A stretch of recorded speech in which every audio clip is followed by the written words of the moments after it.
Pascal's triangle and binomial expansion. So this is the first time that you're going to be actually exposed to Pascal's triangle, most likely, and you're going to be exposed to it again if you choose to take data in grade 12. So when we have a binomial that's one number, two numbers with either a plus or a minus in between them, okay, raised to any exponent with, let's say, a fairly large exponent, like let's say maybe definitely over 2, maybe even over 3. So we're talking like 4 or greater. Um, so when the exponent n is greater than or equal to 4. We need to do this using Pascal's triangle because if we choose to do like x plus y and then expand it, but if we have many of these, it's going to get pretty ugly, okay? And it's going to get ugly pretty quickly depending on the numbers. So if we take a look at Pascal's triangle, what happens is there are ones down both sides. So these are all going to be ones. And then in the middle, 1 plus 1 equals 2. 1 plus 2 equals 3. 2 plus 1 equals 3.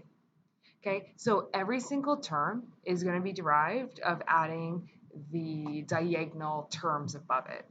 So 1 plus 3, 3 plus 3, 3 plus 1. So you're going to be able to make Pascal's triangle all by yourself without like any other aids. You don't need this. All you need to know is ones are down the sides, and then we can go from there. 1 plus 4 equals 5, 4 and 6 is 10, okay, and so on. We can also see that down the center of Pascal's triangle, let's say right here, it's symmetric. So 10's on this side, 10's on this side, 4's on this side, 4's on this side. Okay, if you take a look, everything flips over, everything's symmetric. Okay, and what happens is these are going to be the coefficients in the binomial expansion. So this is going to be row 0, this is going to be row 1, this is going to be row 2, row 3, row 4, and it's going to be row 5. And whatever this exponent is right here, 5, is going to correspond with the coefficients of row 5. And I will show you how to do this. So this is complete patterning. The first term's x, the second term's -2. So what I start with is I always start with writing x, -2.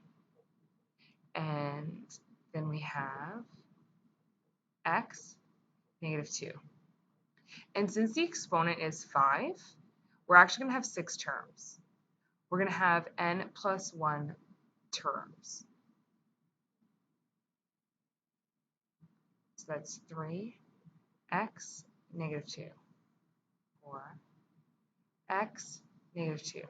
5, and then x, -2.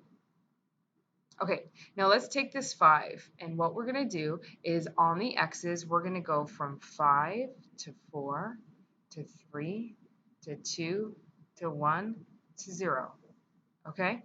And on the -2, so like the second term here in the binomial, we're going to go from 0 to 1, 2, 3, 4, 5. And this is just the pattern of expansion. This is what it's going to end up looking like, okay? Now, the coefficients, let's do this in green. This row here, row 5, we know that we have 6 terms. So if you forget this row, we have 6 terms. You know that by going 5, 4, 3, 2, 1, 0. And you just have to look for the row with 6 terms in it. So 1, 5, 10, 10, 5, 1. And those go in front as the coefficients. 1, 5, 10, 10, 5, 1. And I'm going to do this one in a little bit more steps than I usually would, okay? So x to the 5 is just x to the 5, we know that. -2 to the 0 is just 1. So this term is simply x to the 5. Okay, now x to the 4 is just x to the 4, so we'll just leave that. -2 to the 1 is -2, so -2 times 5 is -10. So that's the second term. Okay, x to the 3 will leave again. So -2 squared is 4, and 4 times 10 is 40. Negative 2 cubed is 2 and 2 is 4, 4 and 4 is 8. So negative 8, negative 8 times 10, I get negative 80, and then we'll leave the x squared. Negative 2 to the 4, 2 and 2 is 4, 4 and 4 is 8, 8 and 16 is 16 times 5.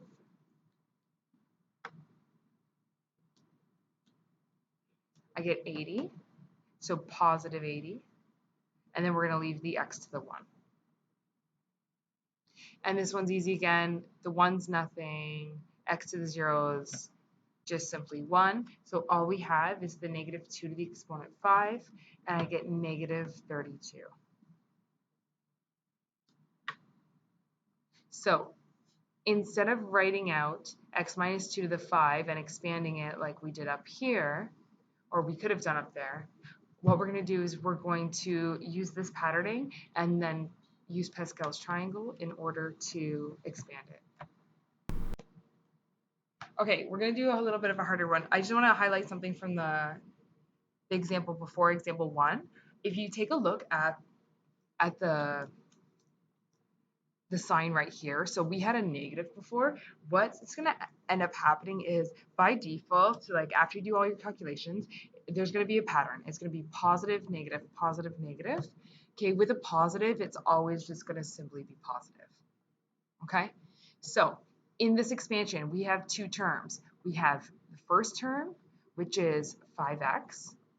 Okay, we'll keep that in brackets, and the second term, which is 2y. Okay, and it's raised to the exponent 3, so that's not bad. There's only going to be 4 terms. Okay, so it's n plus 1 terms. Therefore, it's 3 plus 1 equals 4 terms. Okay, so let's just pattern 4 of these. 5x, 2y. We know it's going to be positive, so that one's easy. 5x, 2y. That's 2. 5x, 2y. That's 3. 5x, 2y. And that's 4. Okay, now let's do the exponents. So I'll do them in red. Okay, we're going to start at 3, 2, 1, 0. And then we're going to start at 0, 1, 2, 3. Okay, if you don't know Pascal's triangle, you need to keep going in Pascal's triangle and pattern them until you get 4 numbers. So 1, that's 2 numbers, 1, 2, 3, or 1, 2, 1. 3 numbers, 1, 3, 3, 1. So because we have 4 numbers, those are going to be the 4 numbers, 1, 3, 3, 1, the 4 coefficients. And now let's just simplify. So this is the entire expansion. Now we're going to simplify.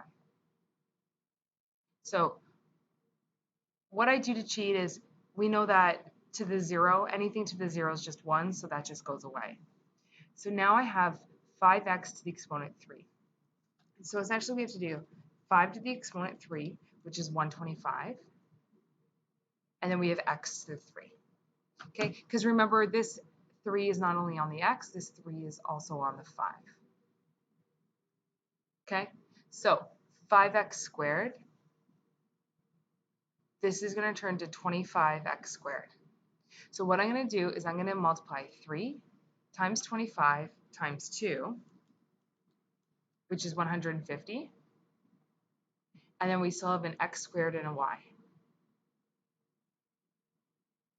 Okay, 5x to the 1, that's just normal because it's the exponent 1. Okay, 2y squared is going to change to 4y squared, where this squared is only on the y. So let's go 3 times 5 times 4. We get 60. We have an x, and then we have a y squared. Now, 2y cubed is just going to be 8y cubed. So that's it. Just remember, when you have something like this 2y is in the brackets. So it's 2y times 2y. And of course, we get 4y squared. Okay, where the squared is now only on the y, not on the 4.